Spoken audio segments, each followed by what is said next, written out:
temps. Et c'est ce qui marquera la fin de notre conférence. C'est le thème dont j'avais parlé l'autre fois. Et je n'avais que 10 minutes pour parler. Nous n'avions pas pu bien terminer. Nous allons parler sur la passion pour l'extraordinaire. La passion pour l'extraordinaire. Avoir un désir profond pour réaliser des choses extraordinaires. Avoir un désir profond pour sortir de l'ordinaire. Jamais honte et manifester des choses qui ne sont pas dans l'habitude de dans le monde. Alléluia. Amen. Ma prière a dit ce que tu comprends au nom de Jésus. Et avec l'aide du Saint-Esprit, je sais que nous allons comprendre. Nous allons lire dans le livre des Rois. 2 Rois chapitre 2. Si un lecteur, il peut nous aider. Chapitre 2, verset 1. Vous descendez. 2 Rois chapitre 2. Ouais. 2 Rois chapitre 2. Verset 1, vous descendez. Lorsque l'Éternel fut monté Élie au siège dans un tourbillon, Élie partait de Gilgal avec Élisée. Élie dit à Élisée, reste ici. Je t'ai pris. Car l'Éternel m'envoie jusqu'à Bethel.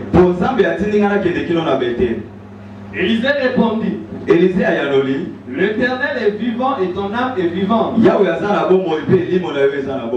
te quitterai point. Et il descendit à Bethel. Verset 3. Le fils des prophètes qui était à Bethel sortirent vers Élisée. Et lui dirent, sais-tu que l'Éternel enlève aujourd'hui ton maître au-dessus de ta tête? Et il répondit, je le sais aussi, taisez-vous. Élie lui dit, Élisée, reste ici, je te prie. Car l'Éternel m'envoie à Jéricho. Il répondit, l'Éternel est vivant et ton âme est vivante. Je ne te quitterai point. Et ils arrivèrent à Jéricho. Le fils des prophètes qui était à Jéricho s'approchèrent d'Élisée. Et lui dirent, sais-tu que l'Éternel enlève aujourd'hui ton maître au-dessus de ta tête? Verset 10. Élie dit, tu demandes une chose difficile. Mais si tu me vois pendant que je serai enlevé d'avec toi,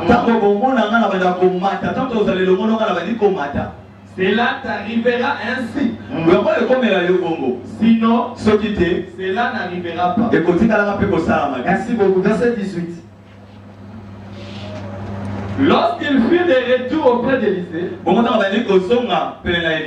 qui était à Jéricho, il leur dit, ne vous avais-je pas dit n'allez pas? 19. Vous arrêtez là. Vous prenez 2 Rois chapitre 4.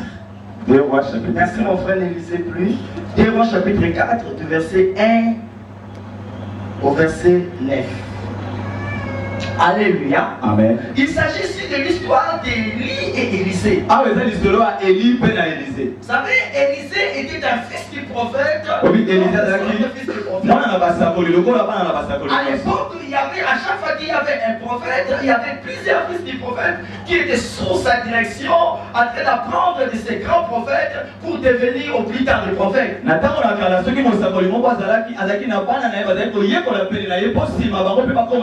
Mais parmi les fils des prophètes, il y avait un fils des prophètes distingué.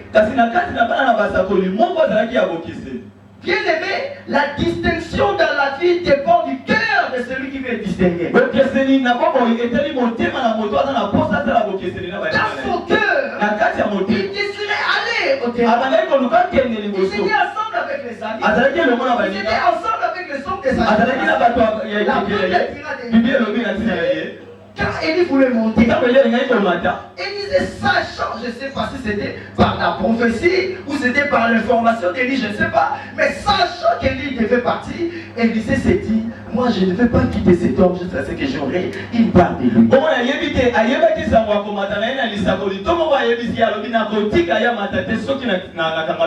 Alléluia. Amen. La Bible dit, Élie a quitté là où ils étaient, ils sont allés à Bethel. Ils ont rencontré d'autres fils de prophètes. Ils étaient là, ayant la grâce de la prophétie, suivant tous les prophètes, mais ils aimaient être ce qu'ils étaient.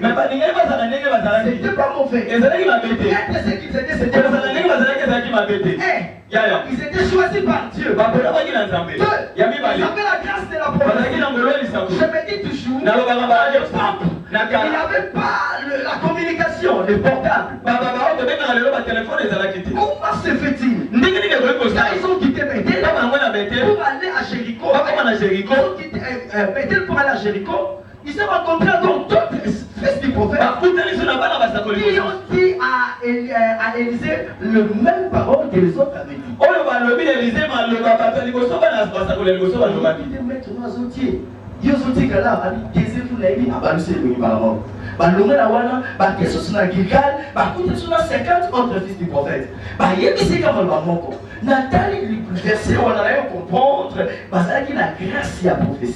Mais grâce à la prophétie, les gens qui ont monté, ils vont aller au Sala, au point de découvrir tant. Pour moi, il va y avoir tant, il faut qu'il Amen. Amen. Est-ce que mon temps va sur la table? Amen. Mais Yoka, ce qu'ils avaient, c'était bien.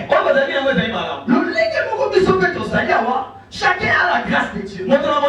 Les hommes de Dieu qui sont là, chacun a sa grâce. La grâce de la parole, la grâce prophétique, la grâce des affaires, la grâce de faire quoi que ce soit. Ce qui fait que beaucoup soient bloqués. Ce qui fait que beaucoup n'avancent pas. Ce qui fait que beaucoup ne vont pas au loin. C'est le constat que j'avais fait. Ils avaient la grâce. Ils étaient contents de rester séparés. Mais l'autre parmi eux, c'était Élisée. Il avait la grâce.